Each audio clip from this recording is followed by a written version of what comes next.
নমস্কার। যুক্তি তর্ক সঙ্গে অর্কই আপনাদের স্বাগত। আপনাদের সঙ্গে আমি অর্কপ্রভ সরকার। দেখুন, পেহেলগামের জঙ্গি হানার বদলা তো হবেই। কবে হবে, কিভাবে হবে, সেটা ঠিক করবে সেনাবাহিনী। ভারত সরকার, বিশেষ করে প্রধানমন্ত্রী সেনাবাহিনীকে পূর্ণ স্বাধীনতা দিয়েছেন। তারা যে সময়টা স্থির করবেন সেই সময়ই প্রত্যাঘাত হবে। প্রত্যাঘাত মানে জঙ্গি পরিকাঠামো ধ্বংস করা, জঙ্গিদের নিকেশ করা এবং তাদের মদতদাতাদের এমন শাস্তি দেওয়া যেটা তারা কল্পনাও করতে পারছেন না। এখন প্রশ্ন হলো যে আমরা এর আগে সার্জিক্যাল স্ট্রাইক চালিয়েছি, উড়ির পরে চালিয়েছি, পুলওয়ামার পরে চালিয়েছি, এবার কি হবে? এবার কি সেই একই সার্জিক্যাল স্ট্রাইক? অনেকে বলছেন এবার ভারত লিপা ভ্যালিতে নিজেদের দখল কায়েম করবে। এই লিপা ভ্যালি হচ্ছে একটা 9 কিলোমিটার দীর্ঘ একটা উপত্যকা পাকিস্তানের দখলে, পাক অধিকৃত কাশ্মীরে। সেই লিপা ভ্যালি থেকে লাগাতার গুলি চালাচ্ছে পাক রেঞ্জার্স, পাক সেনা। বদলা নিয়েছে ভারতীয় সেনাবাহিনী। পাকিস্তানের দিকে ক্যাজুয়ালিটি হয়েছে, যদিও পাকিস্তানের সেনাবাহিনী চিরকালই অদ্ভুত নীরবতা পালন করে, প্রকৃত ঘটনাটা জানা যায় না। এই লিপা ভ্যালি স্ট্র্যাটেজিক্যালি খুব গুরুত্বপূর্ণ। দেখুন, 71 সালে বাংলাদেশের স্বাধীনতার যুদ্ধে শুধু তো পূর্ব প্রান্তে যুদ্ধ হয়নি, কাশ্মীর সীমান্তেও যুদ্ধ হয়েছিল। লিপা ভ্যালি তখন ভারতীয় সেনাবাহিনী দখল করেছিল এবং তারপর সিমলা চুক্তি যখন হয়, সেই সিমলা চুক্তির শর্ত অনুযায়ী লিপা ভ্যালি পাকিস্তানকে প্রত্যাবর্তন করে ভারত। লিপা ভ্যালিতে পাক বাহিনী প্রচুর মোতায়েন আছে এবং উল্টো দিকে ভারতীয় বাহিনীও মোতায়েন আছে। এখন লিপা ভ্যালি যদি ভারতীয় সেনাবাহিনী দখল নেয় পুনরায়, তাহলে সেটা কিন্তু আর ছাড়া হবে না, ওটা ভারতের দখলেই থাকবে। ওটা এখন বর্তমানে জঙ্গিদের অভয়ারণ্য হয়ে গেছে। অনেক জঙ্গি ওই লিপা ভ্যালিকে করিডোর হিসাবে ব্যবহার করে ভারতে প্রবেশ করে এবং সেখানে জঙ্গি পরিকাঠামো আছে। উড়িতে যে 19 জন সেনা জওয়ান শহীদ হয়েছিল, তারপরেও ভারত সরকার লিপা ভ্যালিতে অভিযান চালিয়েছিল। এবারও সেরকম কিছু হওয়ার সম্ভাবনা উড়িয়ে দিচ্ছেন না সমর বিশেষজ্ঞরা। স্ট্র্যাটেজিক্যালি অত্যন্ত ইম্পর্টেন্ট। 9 কিলোমিটার দীর্ঘ পাকিস্তান দখল করে রেখেছে, ওটা পাক অধিকৃত কাশ্মীরের মধ্যে পড়ে। এখন প্রশ্ন হলো, পাকিস্তান সত্যিই ভয় পাচ্ছে এবং পাকিস্তানে কিন্তু একটা কু হয়ে গেছে। কিরকম কু? যে ন্যাশনাল সিকিউরিটি অ্যাডভাইজার পাকিস্তানে যিনি হয়েছেন, তিনি এখন আইএসআই এর DG major lieutenant colonel Asim Malik. আমার পাকিস্তানের সেনাপ্রধান হচ্ছে আসিম মুনির, আর আসিম মালিক হচ্ছে আইএসআই এর ডিজি। আইএসআই এর ডিজিকেই জাতীয় নিরাপত্তা উপদেষ্টার পদে বহাল করা হয়েছে। জাতীয় নিরাপত্তা উপদেষ্টা পদটা খুব গুরুত্বপূর্ণ। যেমন আমাদের অজিত দোভাল আছেন, বাংলাদেশি ইউনুস খলিলুর রহমানকে নিয়োগ করেছেন, কিন্তু আইএসআই এর ডিজি সরাসরি জাতীয় নিরাপত্তা উপদেষ্টা পদে নিয়োগ পেলেন। এর থেকে এটা প্রমাণিত হয় যে পাকিস্তান সেনাবাহিনী এই যে ফাসাদ, ওই ফাসাদটা রাখতে চাইছে না। তারা পরিষ্কার নিজেদের ইনফ্লুয়েন্স অ্যাসার্ট করছে ইসলামাবাদের উপর। অর্থাৎ ইসলামাবাদের কর্তৃত্ব পুরোটা রাওয়ালপিন্ডির হাতে চলে গেছে। সেই জন্যই আইএসআই ডিজিকে জাতীয় নিরাপত্তা উপদেষ্টা হিসাবে পাকিস্তান নিয়োগ করেছে। এখন পৃথিবীর অধিকাংশ দেশে সেনাবাহিনী সাধারণত নির্বাচিত সরকারের কাছে দায়বদ্ধ থাকে। পাকিস্তানে ঠিক উল্টোটা, সরকার সেনাবাহিনীর কাছে দায়বদ্ধ থাকে। অর্থাৎ ইসলামাবাদের রাজনৈতিক নেতৃবৃন্দ তারা সম্পূর্ণভাবে আত্মসমর্পণ করেছে গ্যারিসন টাউন রাওয়ালপিন্ডির জিএইচকিউ বা জেনারেল হেডকোয়ার্টারের কাছে। পাকিস্তানের ক্ষমতার অনেকগুলো কেন্দ্র, সব থেকে দুর্বল কেন্দ্র হচ্ছে রাজনৈতিক নেতৃবৃন্দ, সব থেকে শক্তিশালী সেনাবাহিনী, মোল্লাতন্ত্র শক্তিশালী, আর একটা হচ্ছে টেরোরিস্ট আউটফিটরা। এই চারটে ক্ষমতার কেন্দ্র। মুশারফ যেভাবে কার্গিল যুদ্ধের পর নওয়াজ শরীফকে হটিয়ে পাকিস্তানের ক্ষমতা দখল করেছিলেন, আসিম মুনিরের ছকও কিন্তু সেটাই। এই যে যুদ্ধজিগির তোলা, পেহেলগামে বেছে বেছে হিন্দুদের উপর আক্রমণ করা এবং দ্বিজাতি তত্ত্বের সপক্ষে ইসলামাবাদে প্রবাসী পাকিস্তানিদের সামনে আসিম মুনিরের জ্বালাময় বক্তৃতা এবং তার কয়েকদিন পরেই পেহেলগামে জঙ্গি হানা, সবকিছুকে যদি আপনি দেখেন, ক্রোনোলজিটা বুঝলেই বুঝতে পারবেন এটা পাক সেনা এবং আইএসআই এর প্রত্যক্ষ মদতে হয়েছে। অর্থাৎ পাক সেনা ঘরের মাঠে কোণঠাসা, বালুচ লিবারেশন আর্মি, তেহরিকে তালিবান পাকিস্তান পাক সেনাবাহিনীকে টার্গেট করছে। পাক সেনাবাহিনীর জওয়ানরা, মিড র্যাঙ্কিং অফিসাররা সেনাপ্রধান আসিম মুনিরের বিরুদ্ধে বিদ্রোহ করেছেন, বলেছেন ইউর টাইম ইজ আপ।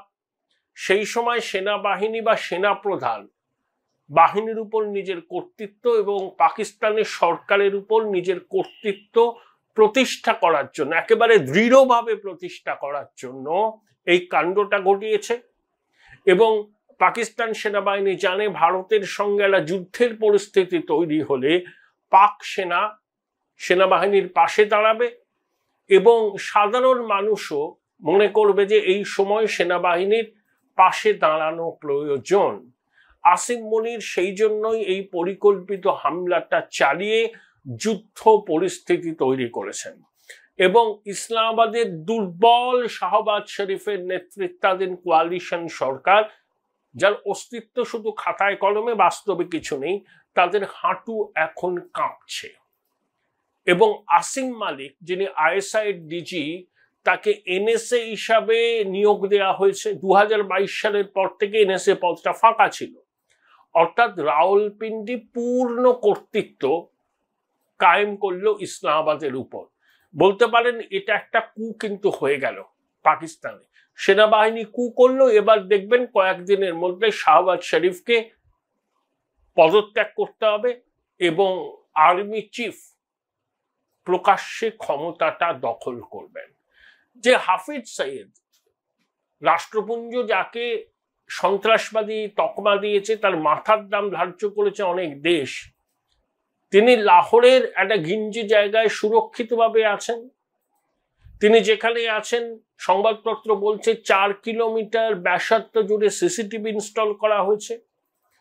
পাক সেনা তার নিরাপত্তা দিচ্ছে। যদিও পাক সেনাবাহিনী বলে, পাকিস্তান সরকার বলে তিনি হাউস অ্যারেস্ট আছেন, কিছুই নয়, তিনি একদম বহাল তবিয়তে আছেন। একটা বড় কম্পাউন্ডের মধ্যে থাকেন, সেখানে মাদ্রাসা আছে, মসজিদ আছে এবং তিনি থাকেন পার্শ্বত্বে নিয়ে। হাফিজ সঈদ লক্ষ্যবস্তু হতে পারেন। হাফিজ সঈদের উপর কি বলবো আর কি, হাফিজ সঈদের উপর আক্রমণ হতে পারে, এই আশঙ্কায় পাক সেনাবাহিনী তার নিরাপত্তা 4 গুণ বৃদ্ধি করেছে। হাফিজ সঈদের তো ডানহাতি তো পেহেলগামের এই খুনের সঙ্গে যুক্ত।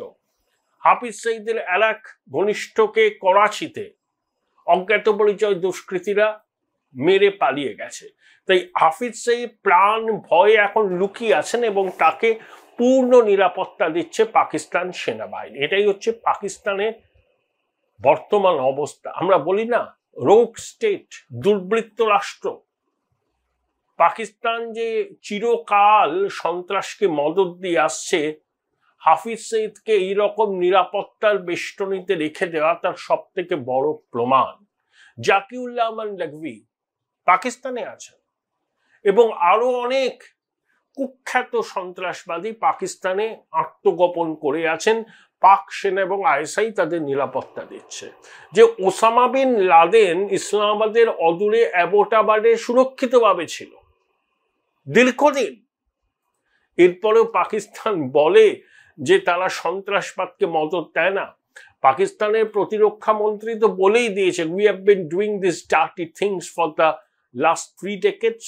এবং সেই জন্যই আমরা রাষ্ট্রপুঞ্জে বলেছি যে পাকিস্তান রোগ স্টেট। দুর্বৃত্ত রাষ্ট্র। দেখুন, প্রত্যাঘাত হবে। পাকিস্তানকে ভাতে মারার কৌশল তো আমরা নিয়েছি।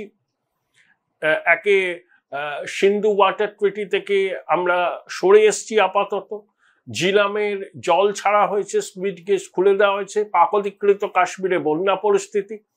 পাকিস্তানের কোনো বিমান ভারতীয় আকাশ সীমা ব্যবহার করতে পারবে না। ভারতীয় পণ্য, এই পাকিস্তানি পণ্য কোনো ভারতীয় বন্দরে, সমুদ্র বন্দরে খালাস হবে না। পাকিস্তানের ওষুধের যে কাঁচা মাল তার 40% আসে ভারত থেকে। সমস্ত রকম বাণিজ্য বন্ধ হওয়ায় ওষুধের কাঁচা মাল পাকিস্তান পাবে না। পাকিস্তানের জেনারেল পলিটিক্যাল লিডাররা শরীর খারাপ হলে দুবাই চলে যান, আমেরিকা চলে যান, লন্ডনে চলে যান, কিন্তু পাকিস্তানের সাধারণ মানুষ তো চিকিৎসাটা দেশেই করান। পাক সরকার, বিশেষ করে সেনা প্রধান আসিম মুনিরের এই ভয়ানক চক্রান্তের জন্য তাদের জীবনও কিন্তু দুর্বিষহ হয়ে যাচ্ছে। Join Indian Institute of Hotel Management now. Right choice, right decision. এই পাকিস্তানের থেকেই তো একসময় আমরা শুনেছিলাম 90 দশকের গোড়ায় যে মাধুরী দে দো কাশ্মীর লে লো। তখন আমান কি আশা ছিল। বর্তমান পরিস্থিতিতে আর কোনো আমান কি আশা নেই। আমান কি আশা তখনই হতে পারে যখন পাকিস্তানের সাধারণ মানুষ তাদের দুর্দশার জন্য সেনাবাহিনীকে কাঠগড়ায় তুলে তাদের বিরুদ্ধে প্রকাশ্যে বিদ্রোহ করবে, রাস্তায় নামবে। একবার করেছিল ইমরান খানের দল। লাহোরের এরিয়া কমান্ডারের বাংলো তছনছ করা, সেসব ছবি আমরা দেখেছিলাম। তারপর সেনাবাহিনী রিটালিয়েট করে, ইমরানের দলের অনেককে জেলবন্দি করে রাখা হয়েছে। ক্রিমিনাল এই আর্মি কোর্টে তাদের বিচার হবে বলা হচ্ছে। ইমরানের দল সেটা মানতে চাইছে না। ইমরানের দলের সঙ্গে সেনাবাহিনীর তুমুল সংঘাত। ইমরানের দলের সমর্থকরা মনে করেন যে সেনাপ্রধান আসিম মুনিরের জন্যই ইমরানকে জেলে পৌঁছতে হচ্ছে। তাই আমান কি আশা যদি আমরা আবার ফেরাতে চাই, দায়িত্ব নিতে হবে পাকিস্তানের সাধারণ মানুষকে। তারা যদি তাদের সরকার এবং সেনাবাহিনীকে পরিষ্কার বার্তা দেয় যে এই জঙ্গিদের মদদ দেওয়া, জঙ্গি পরিকাঠামোকে সহায়তা করা, এগুলো বন্ধ করতে হবে। এগুলো বন্ধ না হলে আমরা বিদ্রোহ করব। দেখুন, জনতার বিদ্রোহকে সবাই ভয় পায়, সে যত শক্তিশালী সেনাবাহিনী হোক না কেন। পাকিস্তান দাবি করে তারা বিশাল শক্তিশালী সেনাবাহিনী, কিন্তু অত শক্তিশালী সেনাবাহিনী থাকা সত্ত্বেও পাকিস্তান 4-4 বার আমাদের সঙ্গে যুদ্ধে হেরেছে। এই যে আসিম মুনির খুব দ্বিজাতি তত্ত্বের পক্ষে সওয়াল করলেন, বললেন যে হিন্দু মুসলমান সব দিক থেকে আলাদা, আমাদের জীবন দর্শন আলাদা হিন্দুদের থেকে, আমাদের অ্যাসপিরেশন আলাদা হিন্দুদের থেকে, হিন্দু মুসলমান ক্যানট কোএক্সিস্ট। খুব বড় বড় কথা বললেন দ্বিজাতি তত্ত্বের পক্ষে। এতই যদি দ্বিজাতি তত্ত্বের ভিত শক্ত হয়, তাহলে 71 সালে বাংলাদেশ পাকিস্তান থেকে বেরিয়ে স্বাধীন রাষ্ট্র হিসাবে আত্মপ্রকাশ করত না। বাংলাদেশের সৃষ্টি জিন্নাত দ্বিজাতি তত্ত্বের মূলে কুঠারাঘাত। সেই দ্বিজাতি তত্ত্বের কথা সেনাপ্রধান আওড়াচ্ছেন। মস্তিষ্কবর্তী ঘৃণা, বেছে বেছে হিন্দুদের টার্গেট করা হয়েছে। দেখুন, 22 এপ্রিল কি বার ছিল? মঙ্গলবার। 16 জানুয়ারি 2024 ছিল মঙ্গলবার। যতদূর আবার মনে পড়ে, সেদিনই রাম মন্দিরের প্রাণ প্রতিষ্ঠার যে সপ্তাহব্যাপী কার্যক্রম তার সূচনা হয়েছিল। তাই বেছে বেছে মঙ্গলবারকেই বেছে নিয়েছিল জঙ্গি জেহাদিরা হিন্দুদের উপর আক্রমণ করার জন্য। কত ঘৃণা, কত বিদ্বেষ জঙ্গিদের মনে, এবং সেই বিদ্বেষকে উস্কে দিচ্ছে পাকিস্তানের এস্টাবলিশমেন্ট। এর থেকেই এটা প্রমাণিত হয়। যদি পাকিস্তান, দেখুন, প্রত্যাঘাত হবে, প্রত্যাঘাত করলে রিটালিয়েট করার চেষ্টা করবে, সফল হবে না। এবার যদি আমরা পাকিস্তান মানে পাক অধিকৃত কাশ্মীরের কোনো অংশ নিয়ন্ত্রণে আনতে পারি, সেই অংশ কিন্তু আর ছাড়া হবে না। এটা আমার মনে হয় সমস্ত ভারতবাসীর এক সুরে কথা বলবে। এখন আর নতুন করে কোনো চুক্তি, কোনো এলাকা প্রত্যাবর্তন হবে না। পাক অধিকৃত কাশ্মীর জোর করে পাকিস্তান দখল করে রেখেছে। কাশ্মীরের বিষয় চিরকালের জন্য শেষ হয়ে গেছে। পাকিস্তানকে ফেরাতে হবে পাক অধিকৃত কাশ্মীর। ক্ষমা নেই পাকিস্তানের। দুর্বৃত্ত রাষ্ট্র পাকিস্তানের কোনো ক্ষমা নেই। এমন প্রত্যাঘাত হবে কল্পনা করতে পারছে না জঙ্গি জিহাদিরা এবং তাদের মদতদাতারা। একটু ধৈর্য ধরে 140 কোটি ভারতবাসীকে অপেক্ষা করে থাকতে হবে সেই মাহেন্দ্রক্ষণের জন্য।